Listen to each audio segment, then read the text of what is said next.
lives of us, lest thou open the 40th door, for therein is that which shall separate us forever. Quoth I, assuredly, I will not open it, if it contain the cause of severance from you. Then one among them came up to me, and falling on my neck wept, and recited these verses. If time unite us after absent while, the world harsh frowning on our lot shall smile. And if thy semblance deign adorn mine eyes, I'll pardon time past wrongs and bygone guile. And I recited the following. When drew she near to bid adieu with heart unstrung, while care and longing on that day her bosom wrung, what pearl she wept in mine like red flowers rolled, and joined in sad reverie, around her neck they hung. When I saw her weeping, I said, by Allah, I will never open that 40th door, never, in no wise, and I bade her farewell. Thereupon all departed, flying away like birds, signaling with their hands farewells as they went, and leaving me alone in the palace. When evening drew near, I opened the door of the first chamber, and entering it found myself in a place like one of the pleasaunces of paradise.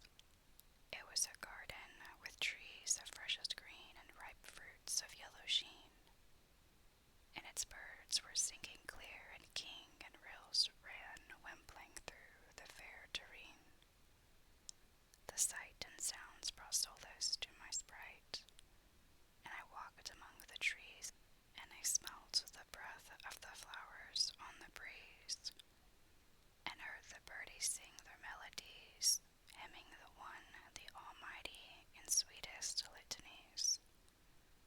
And I looked upon the apple, whose hue is parcel red and parcel yellow, as said the poet. Apple whose hue combines in union mellow, my fair's red cheek, her hapless lover's yellow. Then I looked upon the quince, and inhaled its fragrance, which putteth to shame musk and ambergris, even as the poet hath said. Quince every taste conjoins, in her are found gifts, which for queen of fruits the quince have crowned. Her taste is wine, her scent the waft of musk, pure gold her hue, her shape the moon's fair round. Then I looked upon the pear, whose taste surpasseth sherbet and sugar, and the apricot, whose beauty striketh the eye with admiration, as if she were a polished ruby.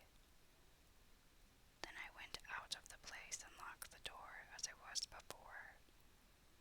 When it was the morrow, I opened the second door, and entering found myself in a spacious plain set with tall date palms, and watered by a running stream whose banks were shrubbed with bushes of rose and jasmine, while privet and eglantine, ox-eye violet and lily narcissus, and winter gilliflower carpeted the borders, and the breath of the breeze swept over these sweet-smelling growths, diffusing their delicious odors right and left, perfuming the world and filling my soul with delight.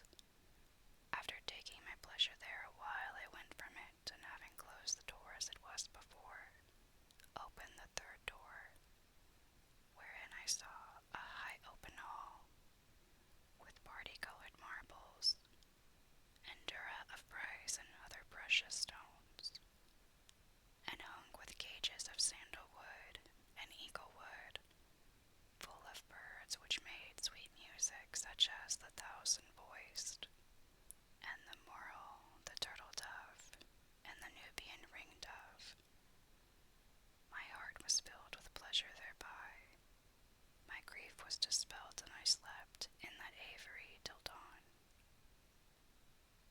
Then I undocked the door from the fourth chamber, and therein found a great saloon with 40 smaller chambers giving upon it. All their doors stood open, so I entered and found them full of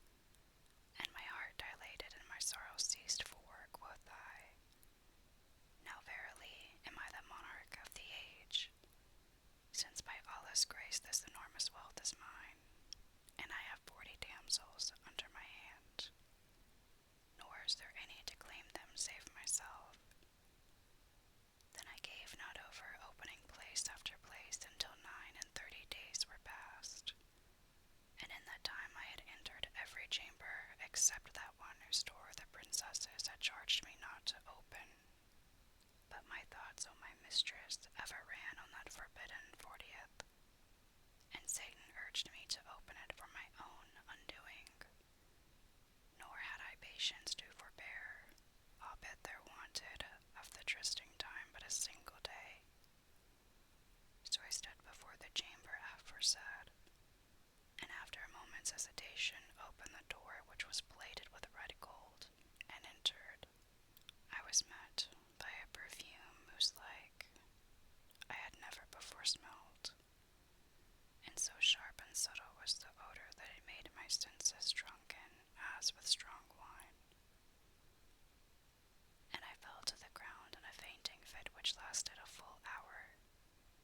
When I came to myself, I strengthened my heart, and entering found myself in a chamber whose floor was bespread with saffron, and blazing with light from branched candelabra of gold, and lamps fed with costly oils, which diffused the scent of musk.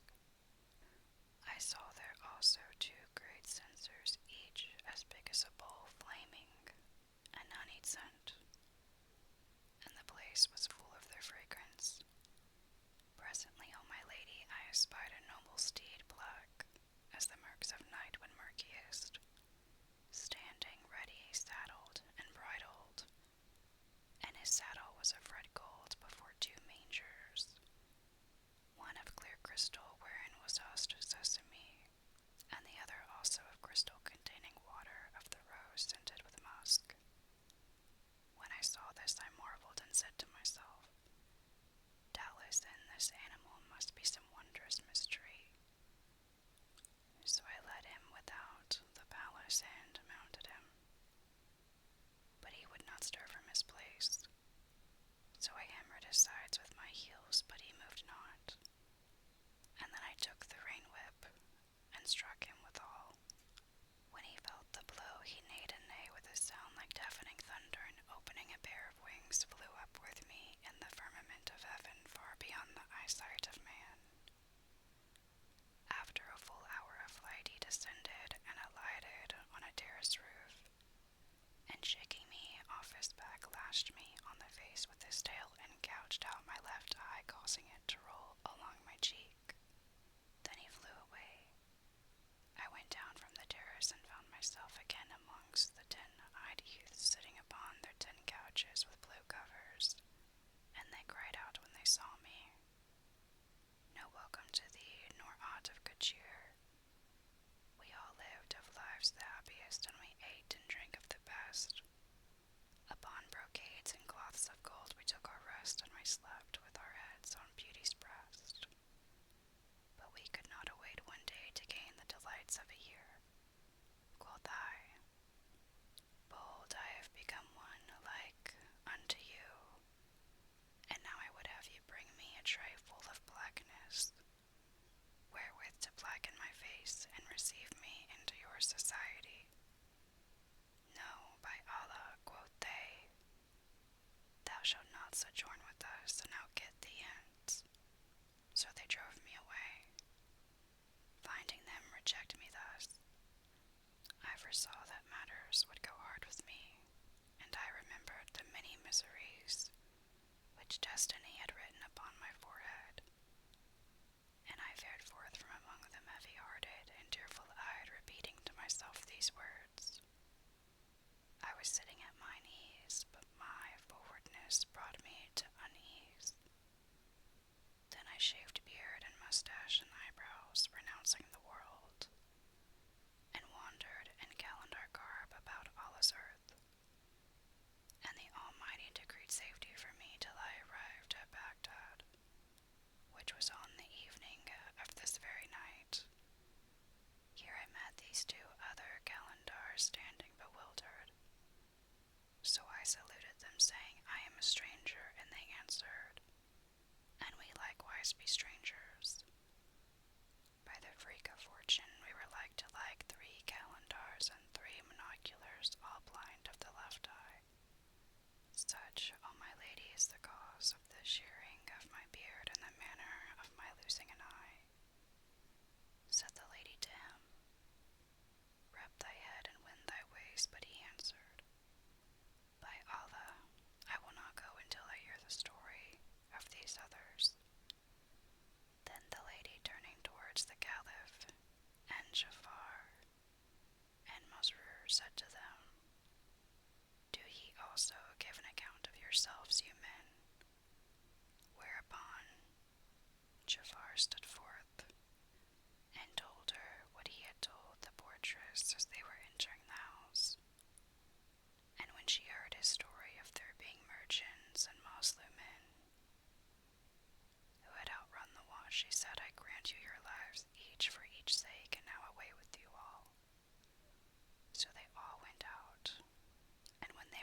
the street, quoth the Caliph to the Kalandars.